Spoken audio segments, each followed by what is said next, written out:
Good evening, everyone. Thank you so much for joining us. We're proud to present our next speaker, Jason Garbus with Cyxtera. Please give him a warm welcome. Thank you. Thank you. How's the audio in the back? Very good. All right. So we are going to spend the next 19 minutes and 52 seconds talking about security at the speed of DevOps. And we all know that DevOps can be pretty amazing and can be pretty transformative for organizations. But the risk, of course, is as a security professional and as members of organizations and in a world where security is really important, we can't afford to let security slip, but at the same time, we can't afford to slow down our DevOps teams, which is ultimately the heart of our business and the innovation that's driving us to growth. So we're going to talk about 4 different topics. First, we're going to explain very high level some of the challenges that security and DevOps have when they try to work together. Second, we'll explain some of the underlying network challenges around this. The reasons that we struggle often so much in security is because we're constrained by traditional, I'll say old-fashioned and very rigid security technologies. Third, we're going to introduce a new model called the software-defined perimeter. This is a dynamic and user-centric security model that's built for the cloud and built to work with DevOps. And then finally, we'll wrap up with a customer case study showing how a very innovative and DevOps-centric organization has benefited from using the software-defined perimeter. So let's go ahead and jump into this and talk a little bit about some of the challenges of DevOps and security. Many of us are practitioners of DevOps here today. In fact, we use that inside our engineering and development organizations as well. And we know that it's all about speed and connectivity and integration. And we don't want to have anything in our organization that slows it down. Unfortunately, if I put on my security hat, we often know that security teams can and need to impose some structure and rigor and controls around what's happening in the organization. And the risk, of course, is that security will put up too much of a barrier that the DevOps teams will either take a hit on productivity or find a way to bypass security, which is always a security team's worst nightmare. Let's take a look at 2 simple examples of that. The first is VPNs across, let's say, an AWS environment. We all use VPNs, and we all struggle with them, especially in complex and fast-moving network environments like we have in our DevOps world or in AWS.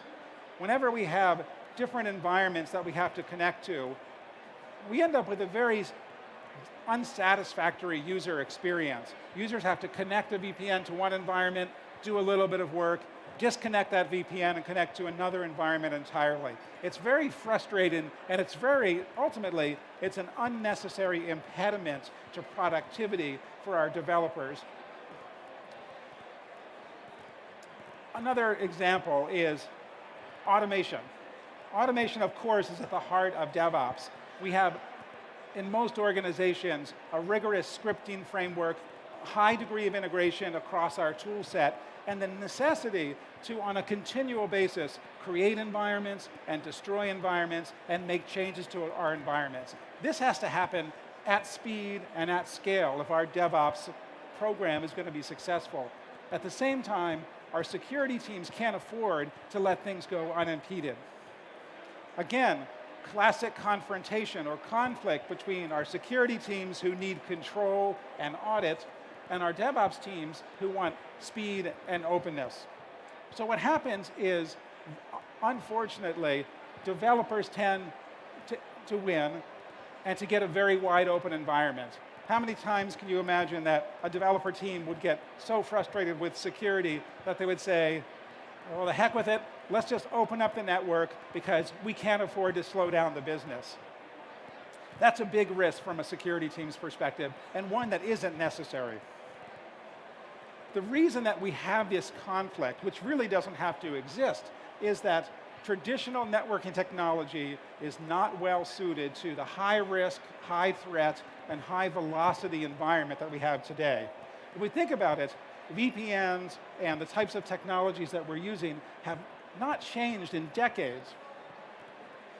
A VPN is really not a security tool. It's a remote access tool. It acts like nothing more than a very long Ethernet cable, taking one device and putting it onto the corporate network or onto your cloud environment with no limitations and no controls. What this results in is far too broad access. Users get VPN access and they have a high degree of privilege. They can see and access many services across the network that they really don't need to do their jobs.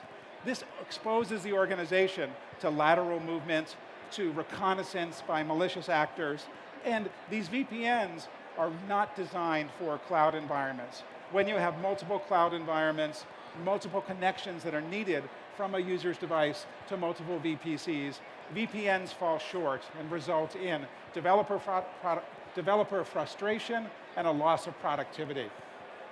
Another example of traditional networking technology that has failed us are firewalls. Firewalls are very, very, I'll say rudimentary in terms of the vocabulary that they allow us to use to express access control.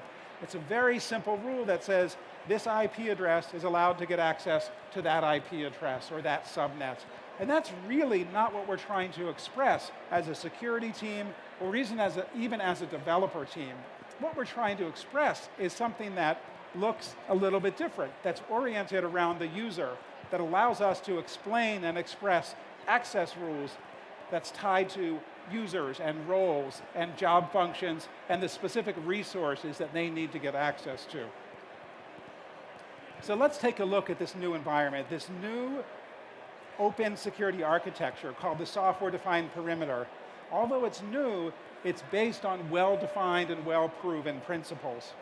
It has three main aspects to it. The first is fundamentally that it's identity-centric.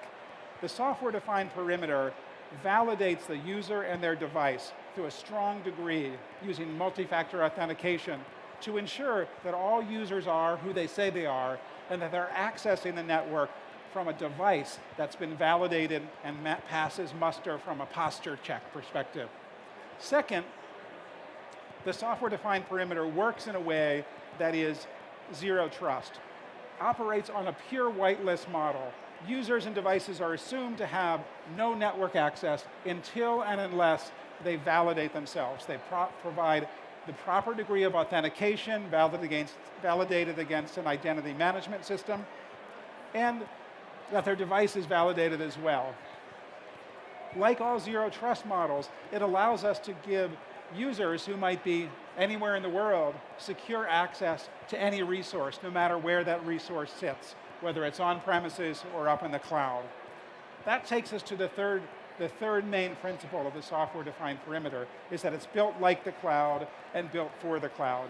This architecture is designed to be distributed and scalable, and to recognize that not only do our users move around and change, but our resources do as well.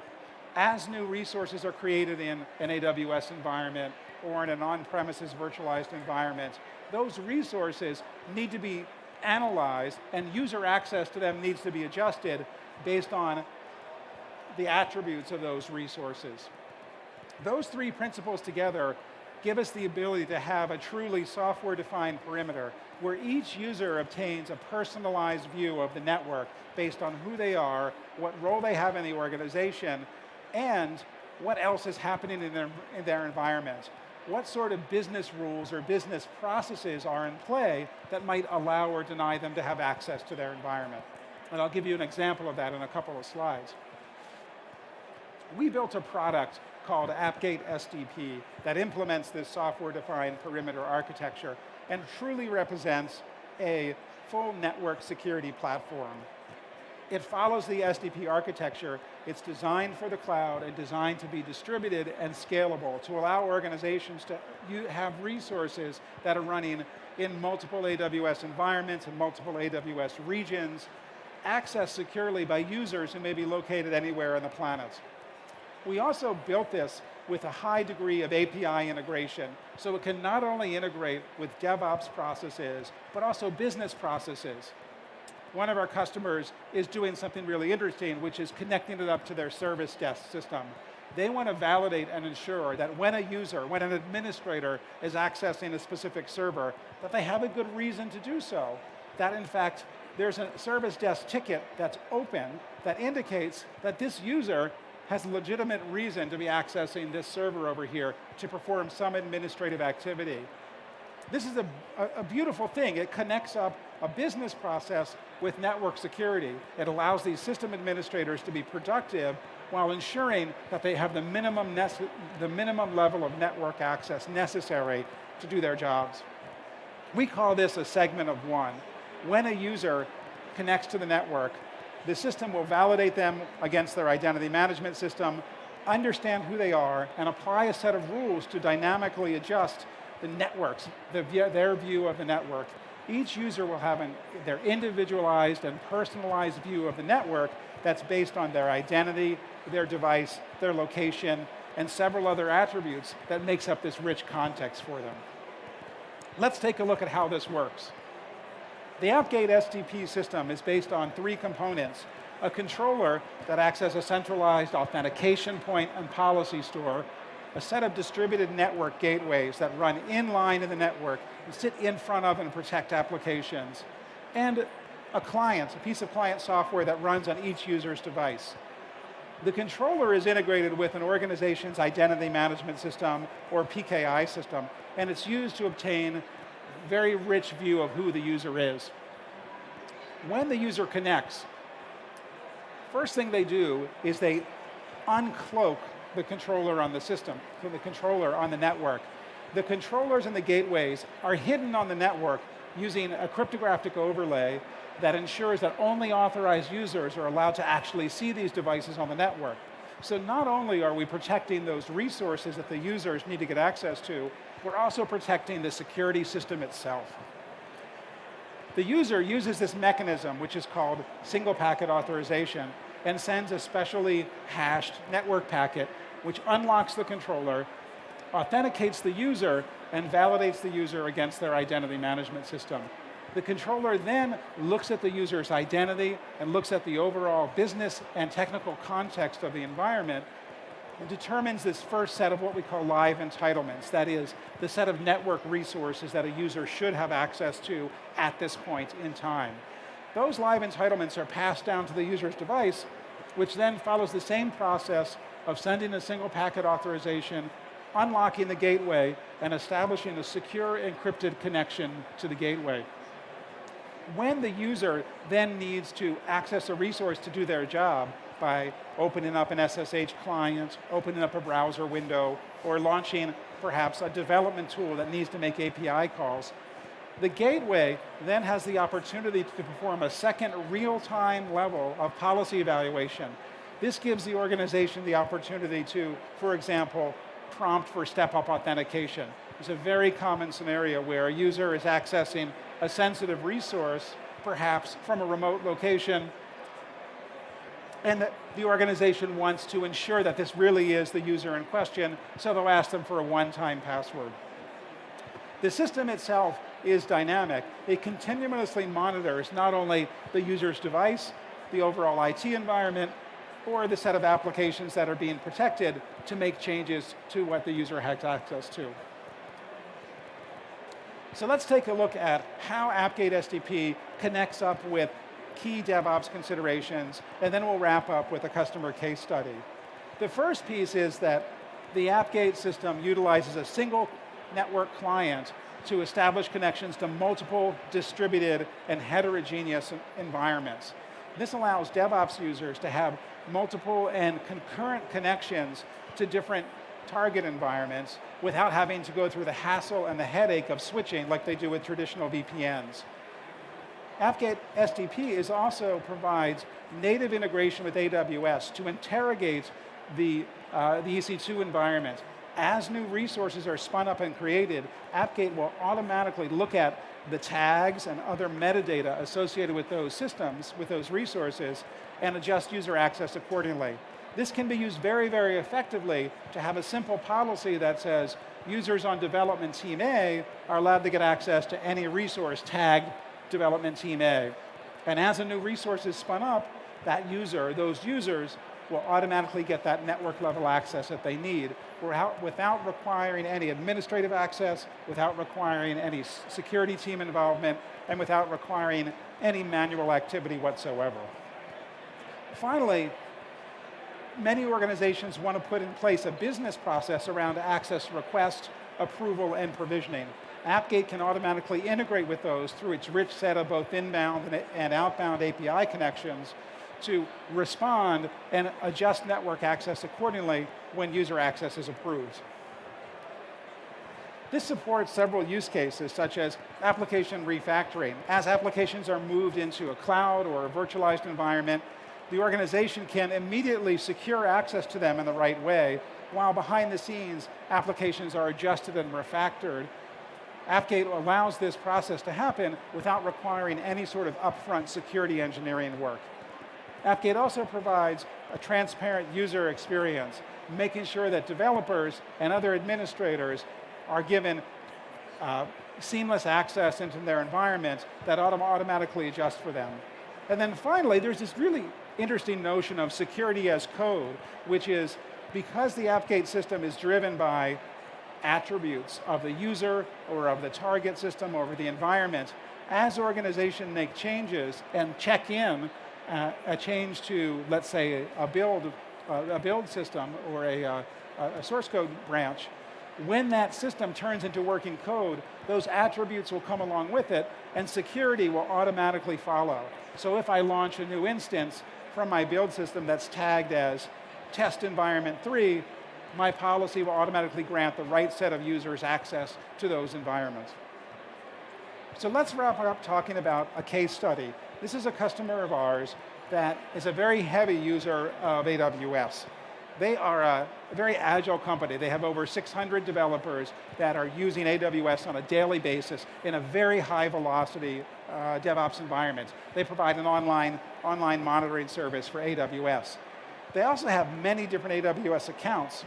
They were struggling with an approach of using traditional security solutions, a combination of jump hosts and VPNs that were providing not only a poor user experience because their developers had to constantly switch from one VPN to another, but also gave too broad access and represented a security risk with all this traffic going through this over-entitled jump host.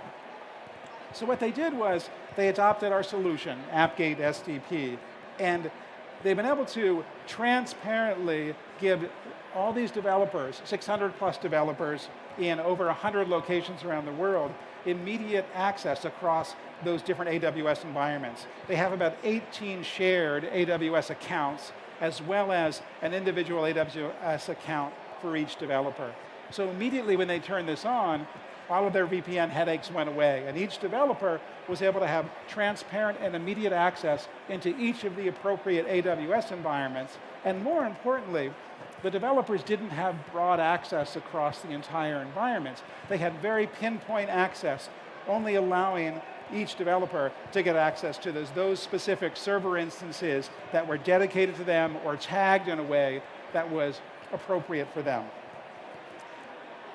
In this environment, they were using an identity as a service provider that provided SAML-based authentication.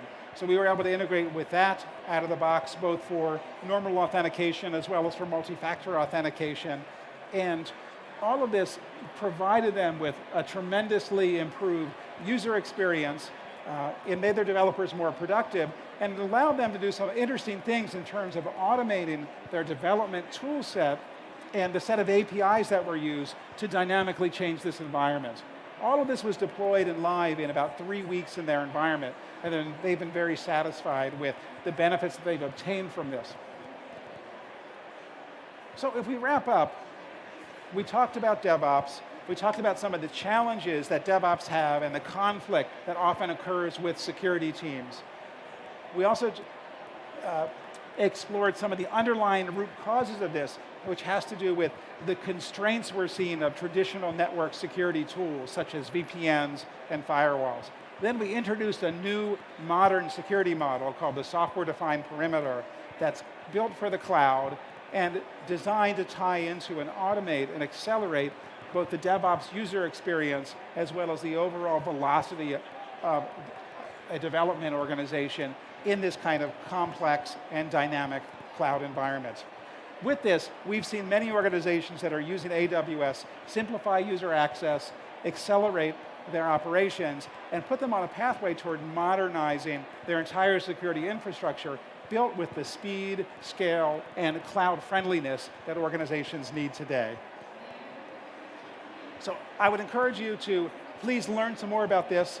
Please stop by Cyxtera booth 1601, which is straight back there. I'll be here afterwards to answer a few questions. And we also have a free test drive available for our software that gives you a hands-on experience. Thank you, and have a great day.